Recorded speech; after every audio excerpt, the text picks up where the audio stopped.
ದೇವತೆಗಳಿಂ ಪ್ರೇಷ್ಯರೆನಿಪರು ದೇವಗಂಧರ್ವರುಗಳವರಿಂದಾವ ಕಾಲಕು ಶಿಕ್ಷಿತರು ನರನಾಮ ಗಂಧರ್ವಾ ಕೇವಲತಿ ಸದ್ಭಕ್ತಿ ಪೂರ್ವಕ ಯಾವತಿಂದ್ರಿಯಗಳ ನಿಯಾಮಕ ಶ್ರೀವರನೆಯಂದರಿತು ಭಜಿಪರು ಮಾನುಷೋತ್ತಮರು. ಸ್ಮರಾಮಿ ಭವ ಸಂತಾಪ ಹಾನಿದಾಮೃತ ಸಾಗರಂ ಪೂರ್ಣಾನಂದಸ್ಯ ರಾಮಸ್ಯ ಸ್ವಾನುರಾಗಾವಲೋಕನಂ.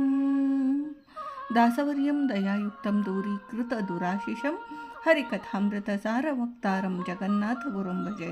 ಶ್ರೀ ಹರಿಕಥಾಮೃತ ಸಾರ ಬೃಹತ್ ತಾರತಮ್ಯ ಸಂಧಿ ಪದ್ಯ 49. ದೇವತೆಗಳಿಂ ಪ್ರೇಷ್ಯರೆನಿಪರು ದೇವಗಂಧರ್ವರುಗಳಿವರಿಂ ಎಂಬ ಈ ಪದ್ಯದಲ್ಲಿ ಶ್ರೀ ಜಗನ್ನಾಥದಾಸಾರ್ಯರು ದೇವತಾ ವರ್ಗದ ದೇವಗಂಧರ್ವರು, ನರಗಂಧರ್ವರು, ಮಾನುಷೋತ್ತಮರ ತಾರತಮ್ಯ ವಿಚಾರ ತಿಳಿಸುತ್ತಾರೆ. ದೇವಗಂಧರ್ವರು ತಮಗಿಂತ ಉತ್ತಮರಾದ ದೇವತೆಗಳಿಂದಲೂ ಮತ್ತು ಚಿರಾಕ್ಯ ಪಿತೃದೇವತೆಗಳಿಂದಲೂ ನಿಯಮ್ಯರು, ಅವರ ಆಜ್ಞಾಧಾರಕರು, ಪ್ರೇಷ್ಯರೆನಿಪರು. ಮಾನುಷಗಂಧರ್ವರು ನರನಾಮ ಗಂಧರ್ವ ಸರ್ವಕಾಲದಲ್ಲೂ ದೇವಗಂಧರ್ವರಿಂದ ನಿಯಮ್ಯರು, ಅಂದರೆ ಅವರ ಅಂಕಿತಕ್ಕೆ ಒಳಪಟ್ಟವರು, ಶಿಕ್ಷಿತರು. ದೇವಗಂಧರ್ವರಿಂದ ಮಾನುಷಗಂಧರ್ವರಿಗೆ ಉಪದೇಶ.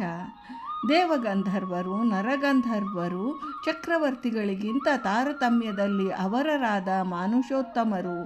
ಅತ್ಯಂತ ಭಕ್ತಿ ಪುರಸ್ಸರವಾಗಿ ಸಕಲ ಇಂದ್ರಿಯಗಳ ನಿಯಾಮಕನು ಲಕ್ಷ್ಮೀಪತಿಯಾದ ಶ್ರೀಹರಿಯೇ ಎಂಬ ಉತ್ತಮ ಜ್ಞಾನಾನುಸಂಧಾನ ಪೂರ್ವಕವಾಗಿ ಶ್ರೀಹರಿಯ ಮಹಾಮಹಿಮೆಗಳನ್ನು ಅನವರತ ಕೊಂಡಾಡುತ್ತಾ ಭಜಿಸುತ್ತಿರುವರು.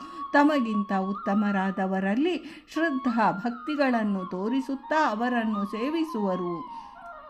ಇದಕ್ಕೆ ಪ್ರಮಾಣ ಸಾಕ್ಷಾತ್ ದೇವಮುಖತೇಶ್ಯ ದೇವಗಂಧರ್ವನಾಮಕ ಯೇ ಗಂಧರ್ವಮುಖಪ್ರೇಷ್ಯ ಗಂಧರ್ವ ಮಾನುಷಾಸ್ಮೃತಃ ಇತಿ ಬೃಹತ್ತಾರತಮ್ಯೆ.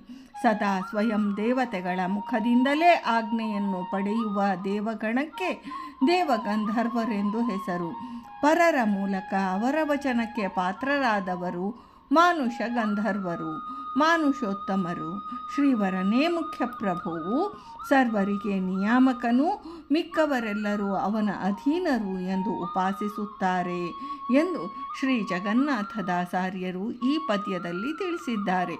ಭಾರತೀ ರಮಣ ಮುಖ್ಯ ಪ್ರಾಣಾಂತರ್ಗತ ವೃಂದಾವನ ವಿಹಾರಿ ಶ್ರೀಕೃಷ್ಣಾರ್ಪಣಮಸ್ತು.